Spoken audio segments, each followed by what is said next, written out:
Going to Meet the Man by James Baldwin. Narrated by Dion Graham. For Buford Delaney. The Rock Pile. Across the street from their house, in an empty lot between two houses, stood the rock pile. It was a strange place to find a mass of natural rock jutting out of the ground. And someone, probably Aunt Florence, had once told them that the rock was there and could not be taken away, because without it the subway cars underground would fly apart, killing all the people.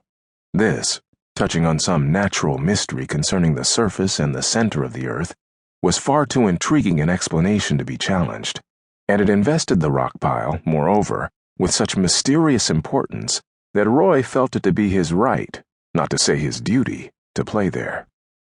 Other boys were to be seen there each afternoon after school and all day Saturday and Sunday. They fought on the rock pile.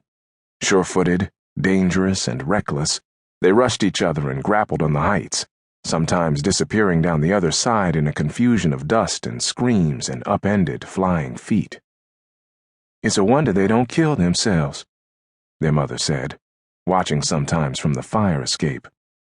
"You children stay away from there, you hear me?" Though she said children, she was looking at Roy, where he sat beside John on the fire escape. "The good Lord knows," she continued. "I don't want you to come home bleeding like a hog every day the Lord sends." Roy shifted impatiently and continued to stare at the street, as though in this gazing he might somehow acquire wings. John said nothing. He had not really been spoken to. He was afraid of the rock pile and of the boys who played there. Each Saturday morning, John and Roy sat on the fire escape and watched the forbidden street below. Sometimes their mother sat in the room behind them, sewing, or dressing their younger sister, or nursing the baby, Paul. The sun fell across them and across the fire escape with a high, benevolent indifference. Below them, men and women, and boys and girls, sinners all, loitered. Sometimes one of the church members passed and saw them and waved. Then, for the moment that they waved decorously back, they were intimidated. They watched the saint, man or woman, until he or she had disappeared from sight. The passage of one of the redeemed made them consider, however vacantly, the wickedness of the street, their own latent wickedness in sitting where they sat, and made them think of their father, who came home early on Saturdays, and who would soon be turning this corner and entering the dark hall below them.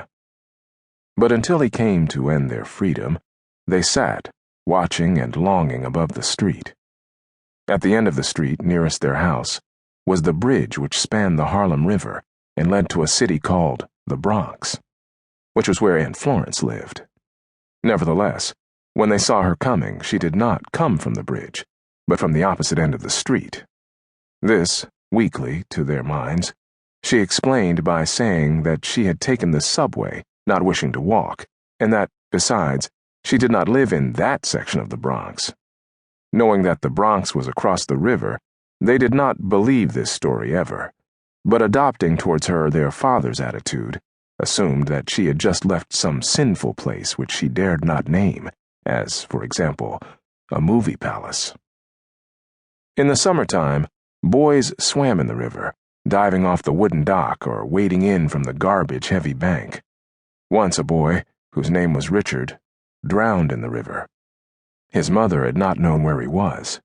She had even come to their house to ask if he was there. Then, in the evening, at 6 o'clock, they had heard from the street a woman screaming and wailing, and they ran to the windows and looked out. Down the street came the woman, Richard's mother, screaming, her face raised to the sky and tears running down her face. A woman walked beside her, trying to make her quiet and trying to hold her up. Behind them walked a man, Richard's father, with Richard's body in his arms. There were 2 white policemen walking in the gutter, who did not seem to know what should be done.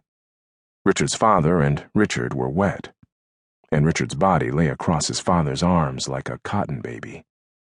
The woman's screaming filled all the street. Cars slowed down and the people